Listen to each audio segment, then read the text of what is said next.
Es una de las más bellas historias de amor jamás contadas y una de las mayores guerras épicas de la historia de la humanidad.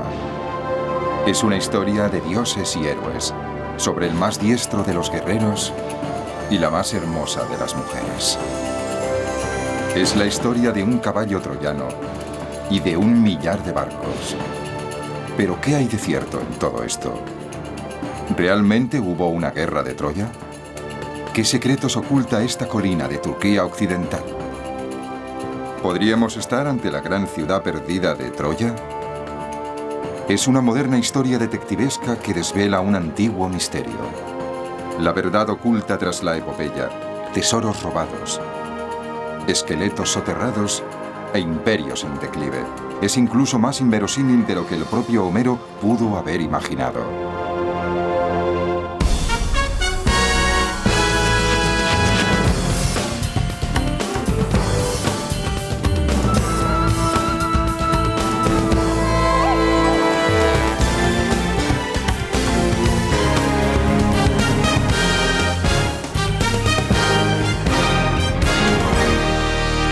Troya.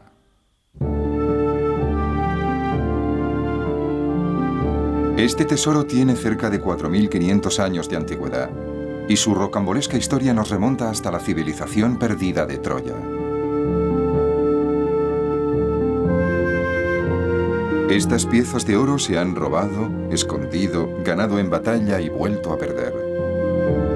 Diversas naciones han luchado por ellas y más de un imperio han visto caer.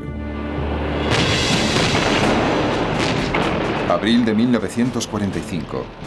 Estos objetos de oro, más de 10.000 piezas individuales, se encuentran en un museo de Berlín. El ejército rojo ruso avanza sobre el parlamento nazi en Berlín. La ciudad está sumida en el caos. Algunos aprovechan para saquear los museos, robar los objetos de valor y hacer desaparecer el oro. ¿Pero qué fue de él? Durante años se creyó que aquel oro se había fundido, perdiéndose para siempre. Sin embargo, no se había perdido, lo habían escondido. Nadie sabe muy bien cómo, pero durante aquel verano cargaron el oro en camiones y lo sacaron a hurtadillas de la derruida Berlín. El oro viajó rumbo al este, hacia la Unión Soviética de Stalin. El tesoro llegó aquí, al Museo Pushkin de Moscú, rodeado del mayor de los secretos, pero no para ser expuesto, sino para permanecer oculto en un sótano durante 50 años, hasta la caída de otro imperio, en esta ocasión, el Imperio Soviético. En 1993, los rusos reconocieron que habían escondido el oro. 3 años después, sería expuesto por primera vez. Una vez más, son varias las naciones que se disputan este gran tesoro. Rusia, Alemania, Grecia, Turquía. Disputa que enciende viejas rencillas que se remontan a la época de los grandes héroes. ¿Será este el oro de la Troya de Homero, una ciudad famosa por su riqueza y sus tesoros? La historia de la guerra de Troya comienza en la Ilíada de Homero y continúa en su Odisea. Recreada una y otra vez en cuadros, libros y obras de teatro. Una historia tan poderosa que Hollywood no pudo resistirse a ella. El relato de la guerra de Troya es una saga fascinante. Tiene elementos que gustan tanto a hombres como a mujeres. Es una historia de amor, pero también de grandes amistades. Trata temas universales como la inmortalidad, el amor correspondido y también el no correspondido. Hollywood ha demostrado su fijación por esta epopeya en repetidas ocasiones. Se trata de una historia imperecedera. La historia de 2 grandes civilizaciones. La griega, bajo el rey Agamenón, y la troyana, gobernada por el rey Príamo. Es la historia de cómo París, un príncipe troyano, huye con Helena, una reina griega. Sin embargo, nadie rapta a una reina sin pagarlo muy caro. El rey Agamenón, jefe supremo de uno de los ejércitos más poderosos del mundo, debe vengar el honor de su reino. Envía una flota de 1000 barcos a través del mar Egeo en busca de Helena. Los griegos sitian Troya durante 10 años, pero no logran escalar sus ciclópeas murallas. El guerrero más insigne de Grecia, Aquiles, y el más destacado de Troya, Héctor, se enzarzan en un duelo a muerte. Héctor muere, pero las murallas de Troya siguen en pie, al menos hasta que los griegos recurren al engaño. Construyen un enorme caballo de madera sobre ruedas y lo dejan a las puertas de la ciudad. Los troyanos creen que es un regalo. Sin embargo, en su interior se oculta un grupo de soldados griegos que, tras incendiar Troya y reducirla a cenizas, huye con Helena. Troya cae, pero su leyenda seguirá viva a través de los siglos. Hay varias expresiones relacionadas con la historia de la guerra de Troya. De hecho, la mayoría de la gente no es consciente de que vienen de ahí. Como por ejemplo, no me fío de los griegos ni aunque vengan con regalos. O el rostro que lanzó miles de barcos, es decir, el rostro de Helena. Y cómo no, el famoso talón de Aquiles. Homero se las ingenió para tratar algunos temas atemporales.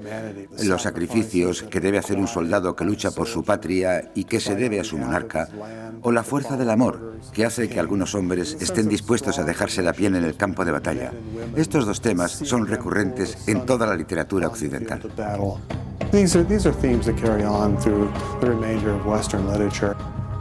Esta historia ya tiene cerca de 3000 años.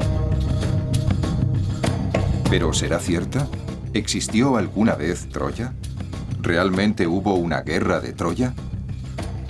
En teoría, la guerra de Troya tuvo lugar en el 1300 a.C., una época en la que la escritura era prácticamente inexistente y de la que no se conservan archivos históricos. Ocurrió 400 años antes de que por fin alguien registrase por escrito la historia de Troya en 2 libros, la Ilíada y la Odisea. No son crónicas, sino más bien entretenidas fábulas de otro tiempo, obras de ficción con unas pinceladas de realismo histórico, escritas por un poeta llamado Homero. Pero ¿quién era Homero y qué confianza nos merece?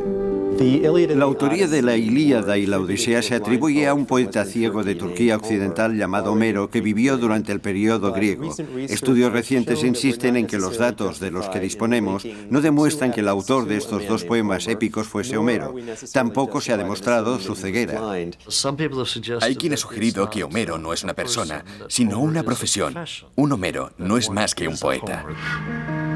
Independientemente de quién fuese Homero, podemos buscar en su poema pistas que nos ayuden a desvelar qué hay de cierto en la guerra épica entre Grecia y Troya. El poema empieza en el Bronce tardío, hace más de 3000 años, durante un suntuoso ágape entre reyes y rivales comerciales. El rey Príamo de Troya y el rey Menelao de la ciudad griega de Esparta, que controlan rutas comerciales rivales, celebran su nueva alianza. Pero surge un problema. Uno de los hijos de Príamo, el príncipe Paris, está distraído y no tiene la cabeza como para relaciones diplomáticas. El motivo de su distracción, la esposa de su anfitrión, Helena, considerada la mujer más hermosa del mundo. Pero el rey Menelao no se da cuenta de nada. Menelao, que por lo visto no es muy perspicaz, parte de viaje dejando a Paris y a Helena solos. Menelao parte hacia Creta en viaje de negocios, y ya se sabe que cuando el gato no está, los ratones bailan. Helena y Paris se enamoran y dan comienzo a una relación ilícita.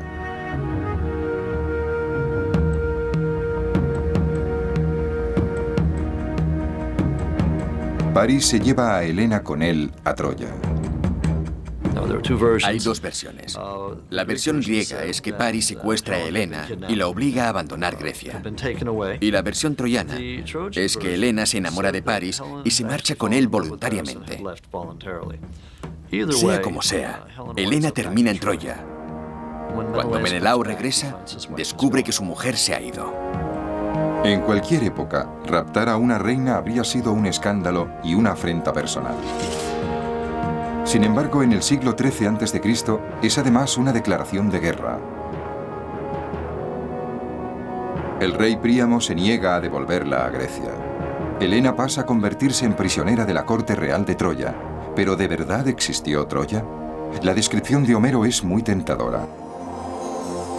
Pues antaño los caducos humanos a la ciudad de Príamo solían llamarla rica en oro y rica en bronce. La ciudad de Príamo, Troya, rica en oro. Estos versos han sido un gran aliciente para los cazafortunas a lo largo de los siglos. En su cabeza encontrar Troya era sinónimo de encontrar su oro. Y en este punto es donde el oro vuelve a cobrar protagonismo en esta historia. En la Alemania del siglo XIX, un excéntrico hombre de negocios reinicia la búsqueda del tesoro de Troya. Aquel hombre se llamaba Heinrich Schliemann. Estaba obsesionado con la Ilíada y creía hasta la última de sus palabras. Para él, Troya, Helena y el caballo eran absolutamente reales. Aunque durante cientos de años los estudiosos han albergado serias dudas sobre su existencia. Para ellos, Troya era una ciudad ficticia como la Atlántida o Shangri-La. Schliemann se negaba a creerles. Obsesionado como estaba, se embarcó en una descabellada aventura que se convertiría en el primer intento serio de encontrar Troya. Pero descubrir la verdad sobre Troya no ha sido fácil, ya que Schliemann, como Homero, estaba demasiado dispuesto a mezclar realidad y ficción. En una época en la que el afán de protagonismo era garantía de una gran cobertura periodística, Schliemann estaba destinado a convertirse en el P.T. Barnum de la arqueología. Heinrich Schliemann es el padre de la arqueología, pero también un grandísimo sinvergüenza. Es un hombre poco fiable en el terreno personal. De ahí que uno se pregunte hasta qué punto se puede confiar en él en el terreno profesional. Digamos que no es el tipo de hombre al que a uno le gustaría invitar a cenar a casa.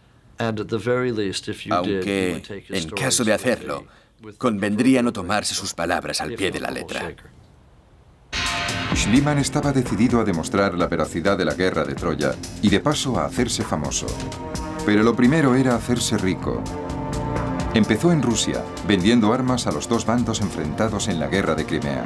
Después, para financiar su búsqueda arqueológica, le echó el ojo al oro, y en 1849 solo había un lugar donde buscarlo. Ese mismo año se fue a California en plena fiebre del oro. Fue uno de los muchos buscadores que llegaron en el 49, aunque él no se manchó las manos. En lugar de excavar en las minas, se hizo intermediario. Compraba a los mineros oro en polvo y en pepitas y después lo revendía a los bancos. Por lo visto, solía inclinar la balanza a su favor y al final tuvo que salir prácticamente corriendo de la ciudad. Ahora que era un nuevo rico, había llegado el momento de buscar Troya. Pero antes, el excéntrico Schliemann necesitaba una última cosa: su propia Helena. Entonces le escribió al jefe de la iglesia ortodoxa griega en Atenas diciéndole: me gustaría ir a Grecia y quiero que me busquen una mujer griega. La elegida tras varias entrevistas fue la joven de 17 años, Sofía Engastromenos. Griega, joven y hermosa, se convirtió en la nueva señora Schliemann. Había encontrado a su Helena y ahora a buscar Troya. La pregunta era: ¿dónde? Los poemas de Homero son como un mapa del tesoro, están llenos de pequeñas pistas. Describe la planicie troyana como una tierra azotada por los vientos, sembrada de robustos robles y a orillas del antiguo estrecho del Helesponto. Esta descripción llevó a Schliemann en 1868 a la actual Turquía noroccidental, donde está la supuesta tumba de Aquiles, cerca de la ciudad de Besik, en la costa Egea. Si Homero no mentía, Troya tenía que estar cerca. Entonces Schliemann contactó con un hombre que tenía una teoría plausible sobre cómo desvelar este misterio. Se trataba de Frank Calvert, un diplomático aficionado a la arqueología. Frank Calvert le dijo: mira, en mis tierras hay una colina que se llama Hisarlik y ha empezado a excavar. Creo que ahí está Troya. ¿Por qué no te vienes, echas un vistazo y me ayudas a cavar? Si estoy en lo cierto y se trata de Troya, podemos llegar a un acuerdo. No había mucho que ver en Hisarlik. No era más que un cerro de 200 metros de alto por 146 de ancho que se alzaba sobre las tierras de labranza de la costa de Anatolia, en Turquía. Calvert convenció a Schliemann de que bajo esta modesta colina, en mitad de la nada, se había alzado alguna vez la cosmopolita civilización de Troya.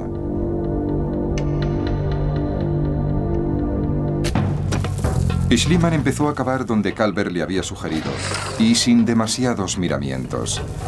Convencido de que la Troya de Homero se encontraba en el fondo, cavó una gigantesca trinchera de 36 metros de ancho de norte a sur, justo por el centro de la colina. Schliemann no fue paciente ni cuidadoso.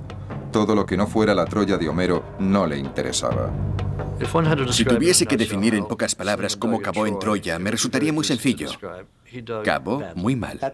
Cuando Schliemann inició sus excavaciones, la arqueología era todavía una disciplina muy nueva. Pensamos que es antigua, pero de hecho, en la segunda mitad del siglo XIX era muy reciente. Schliemann carecía de una formación académica sobre el tema, así que cuando empezó a excavar, no tenía muy claro cómo debía hacerlo. El 31 de mayo de 1873, Schliemann dio literalmente con un filón de oro. Según sus propias palabras, Schliemann dijo: llegué una mañana, los hombres ya estaban excavando, y al acercarme vi como uno de los trabajadores estaba empezando a destapar un enorme cofre. Entonces vi el destello del oro. Enseguida les dije que había olvidado que era mi cumpleaños y que se podían coger el día libre. Después de que los trabajadores se marcharan, llamé a mi esposa Sophie y juntos cavamos hasta desenterrar este gran cofre y todos los tesoros en su interior. Mi mujer hizo varios viajes hasta la casa llevando las piezas de oro, plata y bronce en su delantal. Una vez en la casa las numeramos, catalogamos y describimos. Miles de piezas de oro, grandes y pequeñas. Schliemann aseguró que se trataba del tesoro de Príamo, el rey troyano, las riquezas que llevaba años buscando. Schliemann le había prometido al gobierno turco que no sacaría el tesoro del país. Así que solo le quedaba una elección. Tenía que sacarlo a escondidas. Según el propio Schliemann, una noche, él y su mujer sacaron el oro de Troya en un barco y se lo llevaron a su país de adopción, Grecia. Lamentablemente, hay algo que no cuadra en toda esta historia. Sophie no estuvo allí. En los diarios de Schliemann y en otros escritos, podemos leer que su esposa Sophie estaba en Atenas el día que en teoría descubrió el tesoro. Se lo había inventado. De hecho, con los años, cuando le pidieron explicaciones por aquello, dijo avergonzado: sí, es cierto, Sophie no estaba conmigo. La hice partícipe de mi historia para que se interesase más en mi trabajo.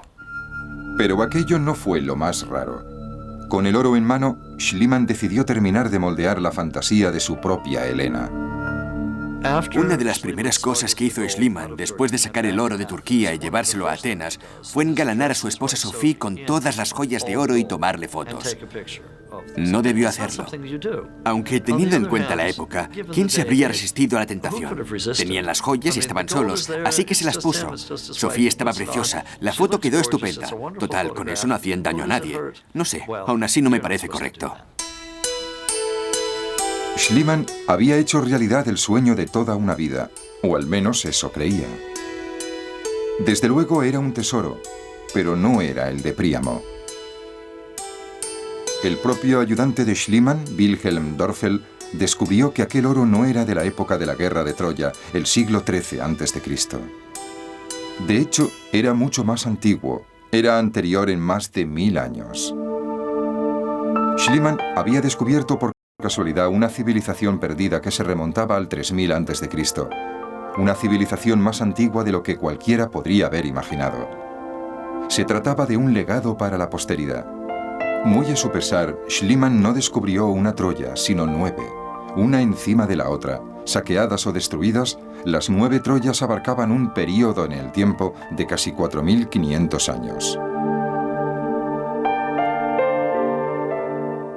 Al descubrir 9 niveles de Troya, Schliemann se encontró con un inesperado dilema. ¿Cuál de los 9 correspondía a la ciudad de la guerra de Troya? Con las prisas por cavar, Schliemann destruyó buena parte de la civilización que buscaba. La Troya de Homero, niveles 6º y 7º, está en la zona media, no en la parte inferior, donde Schliemann calculaba que se encontraba. A pesar de lo confuso de su relato y de los destrozos que había causado, Schliemann estaba en lo cierto. Troya había existido. El descubrimiento le hizo famoso. Schliemann publicó los resultados de su trabajo, olvidando mencionar deliberadamente el nombre de Frank Calvert. El nombre de Calvert no pasó a la historia y Schliemann se llevó todos los laureles por el hallazgo de Troya. Había encontrado Troya, pero había algo que le preocupaba. Troya no era lo suficientemente grande. Schliemann no entendía cómo una ciudad tan pequeña había podido dar lugar a semejante guerra. Para demostrar la existencia de la guerra de Troya, necesitaba una Troya más grande y más fuerte, Una Troya que valiese la pena saquear e incendiar. La pista que Schliemann había seguido durante tantos años empezaba a enfriarse. Así que decidió volver la mirada a la tierra de Homero, al otro lado del mar, a la antigua Grecia. Había muchos feudos individuales en la Grecia peloponésica en el Bronce tardío.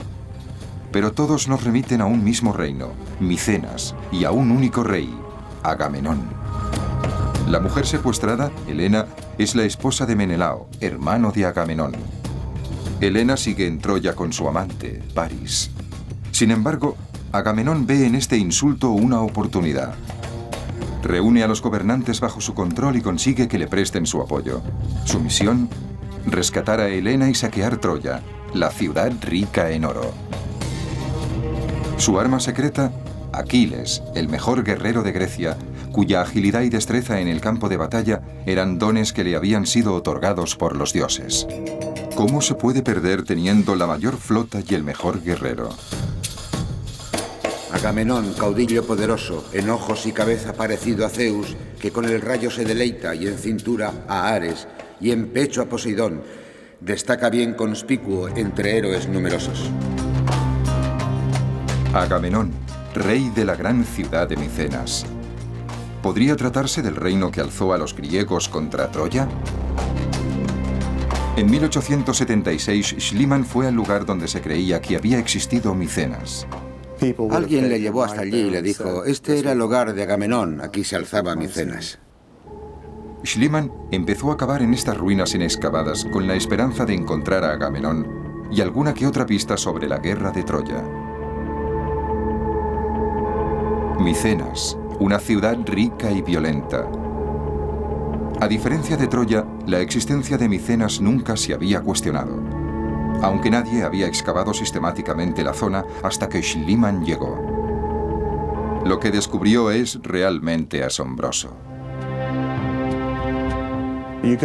Cuando llegas a la ciudadela de Micenas, recorres una muralla hasta llegar a una puerta.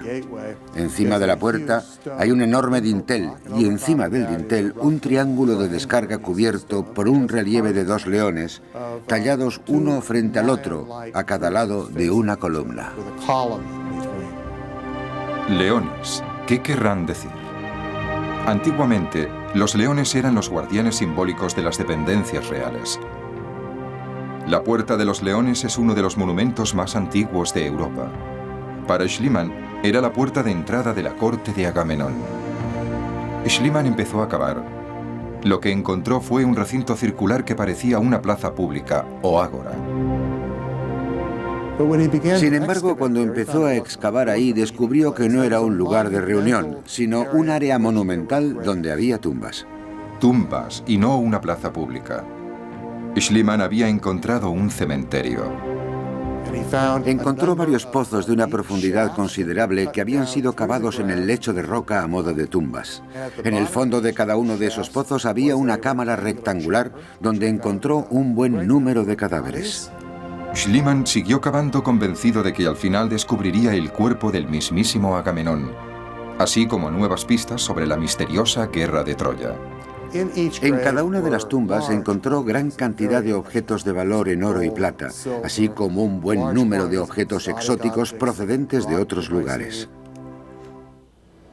Oro. Por increíble que parezca, Schliemann había vuelto a dar con un filón de oro. Las piezas más importantes, unas máscaras de oro colocadas sobre los rostros de los difuntos, símbolo de una vida en el más allá cargada de tesoros. Schliemann ya había visto bastante. Envió telegramas a los periódicos más importantes diciendo que había mirado al mismísimo Agamenón a la cara. La prensa europea se lo tragó. Y es que Schliemann jamás habría permitido que la verdad estropease una buena historia. La máscara original encontrada por Schliemann pertenecía a un caballero anónimo de rostro amable y carnosas mejillas. El rey de Grecia decidió ir a verla, pero mientras tanto Schliemann encontró una máscara aún mejor. Así que cuando el rey se presentó en la excavación, le mostró la segunda máscara. Era la máscara de una cara con barba y bigote, más acorde a la de un rey. Podría haber sido un caballero victoriano. De hecho, hay quien ha sugerido que le llevó la máscara de oro a un amigo, un joyero quizás, para que le añadiese la barba y el bigote. Quizás Schliemann no llegase al extremo de manipular el rostro del propio Agamenón. Lo que está claro es que no era Agamenón, aquel cadáver tenía 300 años más. Una vez más, el azar y el afán de Schliemann por encontrar pruebas de la guerra de Troya le llevaron a realizar un prodigioso descubrimiento. Aquella máscara pertenecía a un periodo micénico anterior. Pero lo que Schliemann quería encontrar era la Micenas que alcanzó la gloria durante la Ilíada de Homero. Unos años después, los arqueólogos realizaron un importante hallazgo relacionado con Homero. Encontraron un casco con colmillos de jabalí que coincidía con uno descrito en la Ilíada.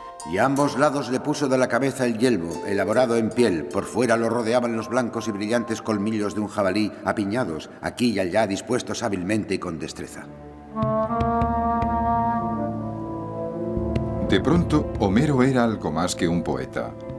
Por fin, mitología y arqueología se fundían en una, y la ciudad de Agamenón cobraba protagonismo.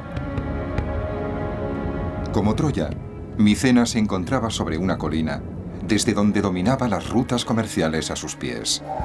Y al igual que Troya, Micenas se convirtió en una ciudad rica.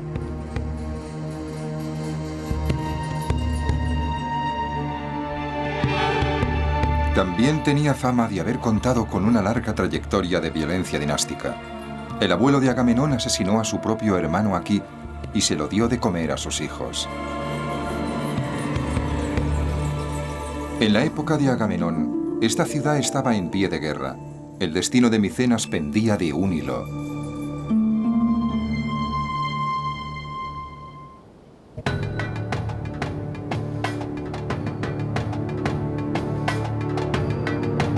Mientras su gran flota se prepara para zarpar, Agamenón protagoniza un acto desesperado. Sacrifica a su propia hija a cambio de vientos favorables para alcanzar Troya.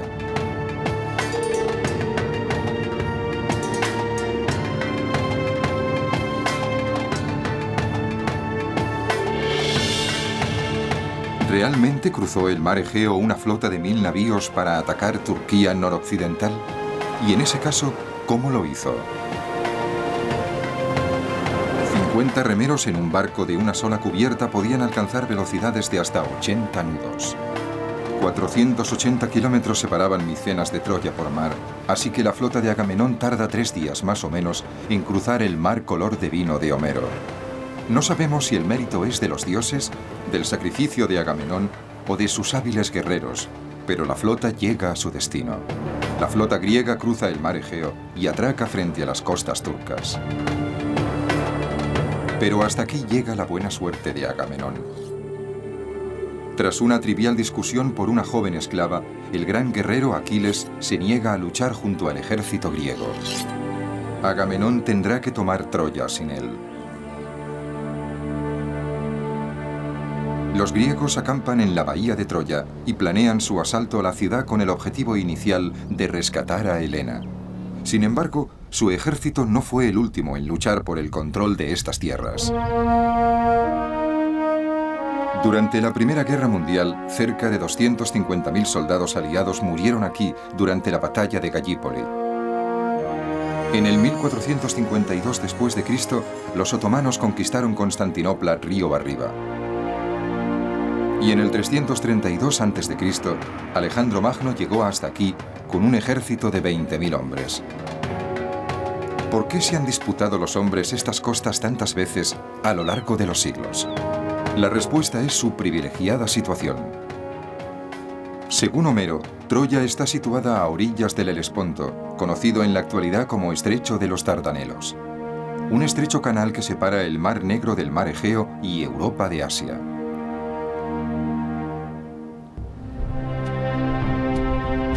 Estas costas siempre han estado sembradas de pequeños pueblos pesqueros.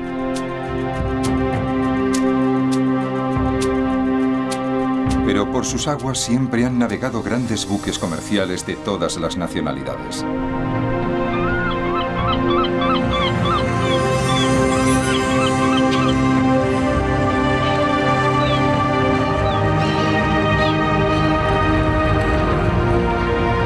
La mayor parte de las riquezas de la antigüedad pasaron por este estrecho canal. Si la Troya de Homero estaba aquí, estaba en un punto estratégico. Un predominante viento del noreste sigue azotando este punto, ahora como entonces. Un viento que contribuyó a hacer de Troya una ciudad rica. Los fuertes vientos y las corrientes obligaban a menudo a los marineros a hacer escala en el puerto de Troya durante varios días, a veces incluso durante 6 semanas. Y lo más probable es que los dirigentes de Troya cobrasen tributos a los barcos mercantes. Troya debió ser una especie de aduana del bronce tardío, de ahí su gran riqueza.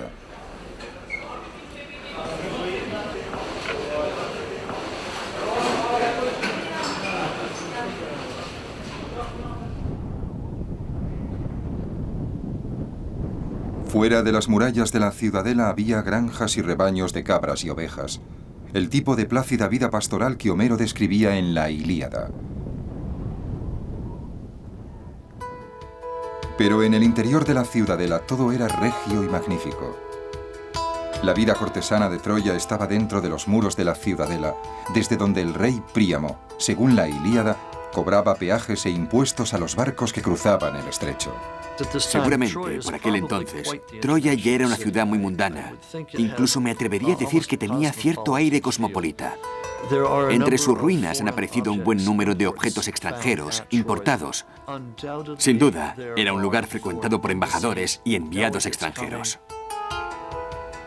Dos ciudades, Micenas, rica gracias al comercio, y Troya, rica gracias a la recaudación de impuestos. ¿Sería esta rivalidad entre griegos y troyanos la verdadera causante de la guerra de Troya? Sabemos que hubo guerras durante la Edad de Bronce entre los distintos pueblos que comerciaban a través del Egeo Oriental. No debería sorprendernos, dada la ubicación de Troya, que formase parte de esta red comercial. Durante el bronce tardío solo había una manera de atacar una ciudad fortificada, de frente. Y en la epopeya de Homero, eso es exactamente lo que los griegos se disponen a hacer. Se reúnen frente a las puertas de la ciudad. Pero París, temiendo que se desencadene una sangrienta batalla por culpa de Helena, sale al paso y propone zanjar sus diferencias en combate singular con cualquiera de los griegos. El trato: si gana él, Helena se queda en Troya; si pierde, regresa a Grecia.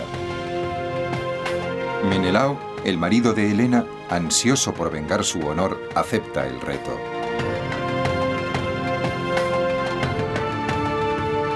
Enseguida se hace con el control. París abandona el combate asustado. Según Homero, son los dioses los que se lo llevan del campo de batalla, haciéndole desaparecer como por arte de magia. Tras su retirada, París va a los aposentos de Helena, donde ésta le reprende por su cobardía, aunque enseguida le perdona.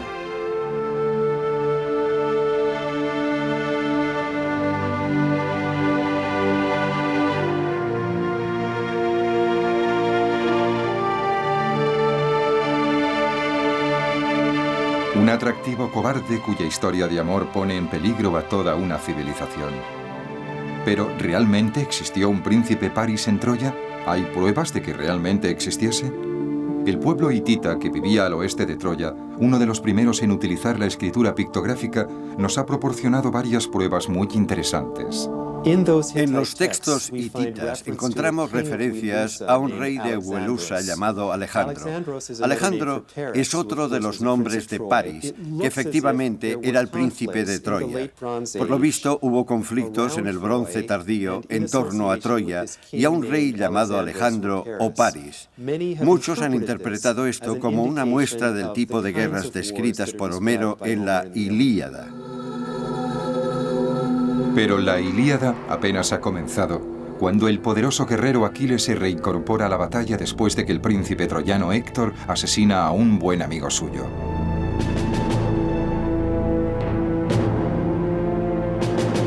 Llevado por el odio, Aquiles prácticamente aniquila al ejército troyano, obligando a los supervivientes a replegarse tras las puertas de la ciudad. El sitio griego se estrecha y se instala al pie de las murallas de Troya. Homero describió estas murallas en la Ilíada. Defenderán la villa las torres y altas puertas con sus hojas a ellas ajustadas, ensambladas por un cerrojo a modo de yugo, altas y bien pulidas. ¿Alguna vez tuvo lugar el gran sitio de Troya?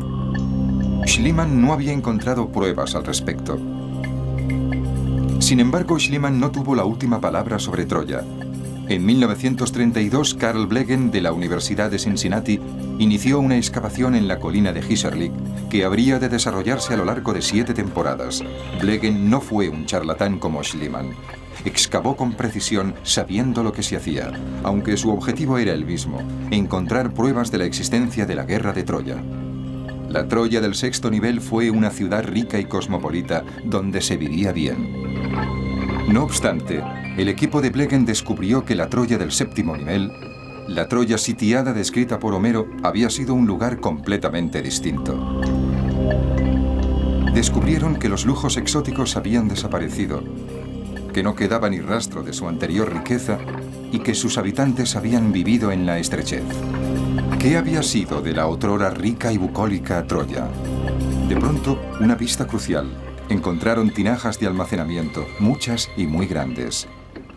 Por lo visto, los residentes de aquella Troya almacenaban comida. La gran mayoría de los habitantes que vivía fuera de las murallas se trasladó al interior de la ciudadela donde la protección era mayor. No era fácil circular a través de las calles de la ciudad. Las casas estaban construidas muy juntas y había enormes vasijas de almacenamiento que contenían comida. Gracias a estas provisiones, los habitantes no tenían que abandonar la protección de la ciudadela casi nunca. El clima que se respiraba era de miedo. ¿Miedo a qué? El profesor Rose cree que la Troya del nivel 7º era una ciudad sitiada, tal y como la describe Homero en su poema. En la Ilíada, los que tienen sitiada Troya son los griegos, y la batalla final tiene lugar justo al otro lado de estas murallas. Aquiles enfrenta a Héctor en combate singular, con el destino de Troya en juego.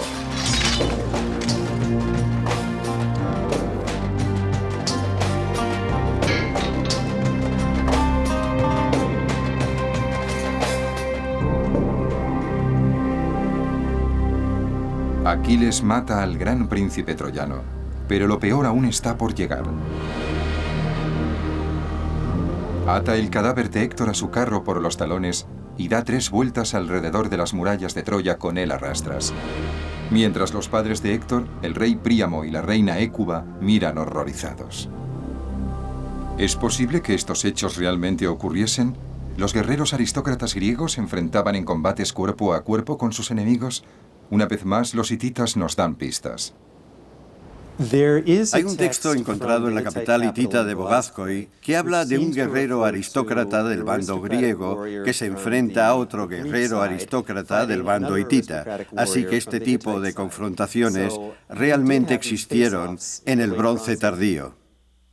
Según Homero, Aquiles no es invencible. Como todos los mortales, tiene un punto débil. En su caso, los talones. De hecho, muere tras recibir un flechazo en el talón. Su asesino, el cobarde París. Aquiles ha muerto. ¿Pero tenemos pruebas de que alguna vez haya vivido? En la ciudad portuaria de Bésic, cerca de Troya, hay un pequeño montículo en forma de cono, considerado desde la antigüedad el túmulo de Aquiles. Sin embargo, tras excavar sin éxito en el túmulo, el heroico Aquiles continúa siendo un misterio. París, verdugo de Aquiles y causante de la guerra, muere a su vez en el campo de batalla. La aventura amorosa de París desencadena la guerra. ¿Supondría su muerte el fin de la misma? ¿Cambiaría el destino de Troya? Al rey Príamo se le presenta la oportunidad de devolver a Helena y aún así guardar las apariencias. Pero una vez más, el orgullo es más fuerte que la razón y Príamo se niega a entregar a Helena. Los griegos tendrán que entrar en la ciudad por la fuerza si quieren recuperarla. En la Ilíada, es el dios Poseidón el que construye las ciclópeas murallas de Troya. Homero puso estas palabras en boca de Poseidón. En torno a su ciudad les construí un muro a los troyanos, ancho y muy hermoso, con el fin de que su ciudad fuese indestructible. Murallas impenetrables. 10 años de asedio y las murallas de Troya seguían en pie. Parece poco probable teniendo en cuenta que era una ciudad muy pequeña. Este es un misterio que Carl Blegen no llegaría a resolver jamás. Blegen excavó por última vez en Troya en 1938 y durante 50 años nadie volvería a hacerlo. Las murallas estaban en muy mal estado. Tras sus excavaciones, se asumió que la tierra bajo Hizarlik había expulsado todos sus secretos. Pero no fue así. En 1992, un equipo de la Universidad de Tübingen, Alemania, y un equipo de la Universidad de Cincinnati decidieron reiniciar las excavaciones. Pero esta vez empleando modernos sistemas de localización por sonar, como los que se utilizan para encontrar depósitos de petróleo. Sin embargo, no fue petróleo lo que encontraron, sino rocas. Rocas que cambiarían nuestra visión sobre cómo se pudo desarrollar la guerra de Troya. Lo que descubrimos fue que a una distancia de 400 metros al sur de la ciudadela había un foso de piedra que rodeaba toda la ciudad inferior de Troya durante su sexto periodo. Un perímetro defensivo alejado de los muros de la ciudad. Esto convertía a la Troya de Homero en una ciudad mucho más grande de lo que hasta entonces se pensaba. De pronto, Troya ya no era tan pequeña. De repente, la inexpugnabilidad de Troya cobraba sentido. Para atacar la ciudad, sus enemigos tenían que bajar de los carros y entrar y salir del foso, y todo ello sin dejar de esquivar las flechas que los troyanos les disparaban desde detrás de las murallas, no muy lejos de allí. Después tenían que escalar el muro y cruzar corriendo a la ciudad inferior cerca de 400 metros, y todo esto para llegar hasta la enorme fortificación de estuco que rodeaba la ciudadela. Tenían que superar todos estos obstáculos antes de llegar a la ciudadela bajo una incesante lluvia de flechas. Solo entonces podían asaltar la ciudad. Gracias a su doble sistema defensivo, la ciudad era prácticamente impenetrable. Por fin habían encontrado la gran ciudad que Schliemann y Blegen tanto buscaron.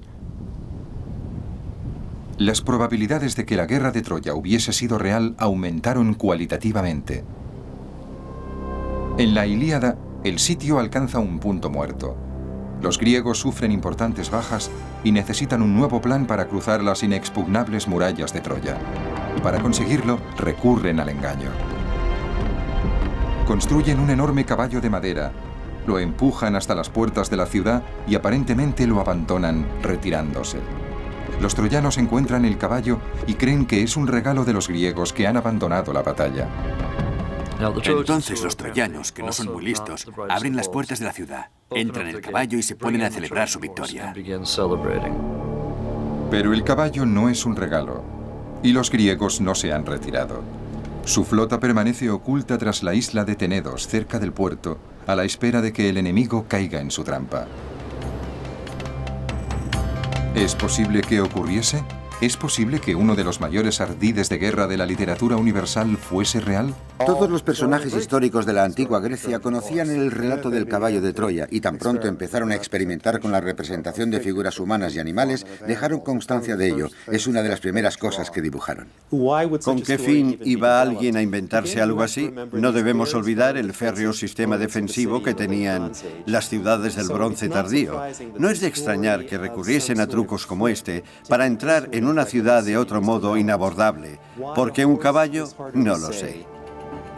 Hay algunas teorías. En la época de las guerras de sitio, los ejércitos atacantes a veces construían carros de asedio, arietes cubiertos con soldados escondidos en el interior. Esta representación asiria del siglo VII a.C. muestra un vehículo en forma de caballo arremetiendo contra los muros de una fortificación. A lo mejor el caballo de Troya era un arma de combate similar. O a lo mejor es que las murallas de Troya cedieron ante el azote de la naturaleza y no del hombre. ¿Y si fue un terremoto? Una falla corre a lo largo de Turquía noroccidental y los terremotos han golpeado esta región con frecuencia desde la antigüedad. La excavación de Carl Blegen en 1930 descubrió bastantes indicios de que Troya había sido destruida por un terremoto a finales del siglo XIII a.C. A lo mejor fue un terremoto lo que debilitó Troya, permitiendo a los griegos atacar su ciudadela. ¿Un caballo o un terremoto? ¿Sabremos algún día cuál de estas dos teorías es la válida? Es probable que un terremoto acabase con el nivel 6 de Troya. Lo que pasa es que es normal que Homero, después de relatar su larga epopeya de 10 años de luchas, de toda una saga épica, no quisiese acabar su poema diciendo: y entonces hay un terremoto, las murallas caen y los griegos entran en Troya. Una historia como la suya necesitaba un final impactante. Aunque existe otra teoría, el caballo era un símbolo. Se decía que el mismísimo Poseidón había construido las murallas de Troya. Poseidón no es solo el dios del mar, también es el dios de los terremotos. De hecho, Homero en la Ilíada se refiere a él como el sacudidor de la tierra. Por otra parte, el animal asociado con Poseidón es el caballo. Así pues, si terremoto es igual a Poseidón y Poseidón a caballo, terremoto igual a caballo troyano. Así de sencillo. El caballo de Troya podría ser una metáfora. Aunque en la Ilíada el caballo es real y el truco funciona. A eso de la medianoche, cuando los troyanos duermen a pierna suelta tras haber bebido más de la cuenta, los micenos ocultos en el interior del caballo abren la trampilla, abandonan su escondite, matan a los guardas de la puerta de entrada a la ciudad y la abren de par en par.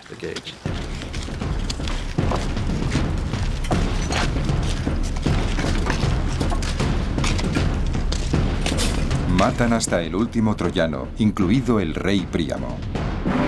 Mientras tanto, Menelao busca a Helena, decidido a matarla. Pero cuando la encuentra, su belleza le vuelve a cautivar y decide llevarla con él. Una vez más, la belleza de una mujer tiene un profundo impacto en el destino de los personajes homéricos. ¿Pero qué sabemos en realidad sobre Helena de Troya? ¿Es posible que una disputa por el amor de una hermosa mujer acabase en una guerra épica de 10 años de duración entre colosos del comercio? A los griegos de la antigüedad les gustaba creer en la existencia de una Helena de Troya. Para ellos, Helena de Troya había sido una mujer de carne y hueso. ¿Pero realmente existió? Ni idea.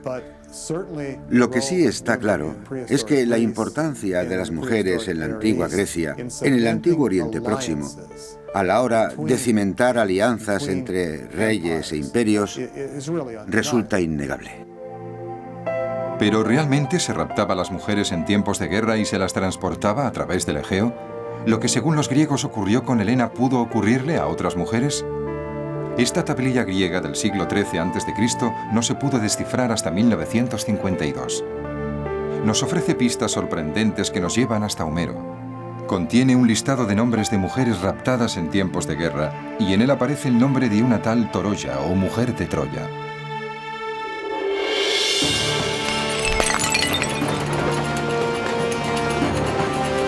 Las mujeres de Troya corrieron el mismo destino en la Ilíada, tras el saqueo de la ciudad. Tras el pillaje, los griegos incendian Troya, borrando del mapa la civilización del rey Príamo. Ahora ya sabemos dónde estaba Troya y también que fue destruida en el siglo XIII a.C. ¿Pero realmente sucumbió a un incendio? Y si así fue, ¿quién la incendió? Schliemann exigía pruebas, y 45 años después de la muerte de Schliemann, Carl Blegen las encontró. En los distintos niveles de la Troya homérica aparecieron pruebas irrefutables de que la ciudad había ardido. Sin embargo, muchas ciudades se incendiaban en la antigüedad. ¿Cómo podemos saber que Troya ardió como resultado de un ataque militar? Cuando los equipos de trabajo de Tübingen y Cincinnati llegaron en la década de los 90, prestaron mucha atención a los niveles de destrucción de la Troya homérica. Encontramos varios niveles de destrucción, dos en concreto correspondientes al bronce tardío. En la segunda fase de destrucción encontramos puntas de flecha. Por lo visto, la ciudad sucumbió ante algún tipo de ataque. Puntas de flecha, empleadas por antiguos guerreros en esta misma ciudad. Por fin, una conexión con la destrucción militar de la Troya de Homero.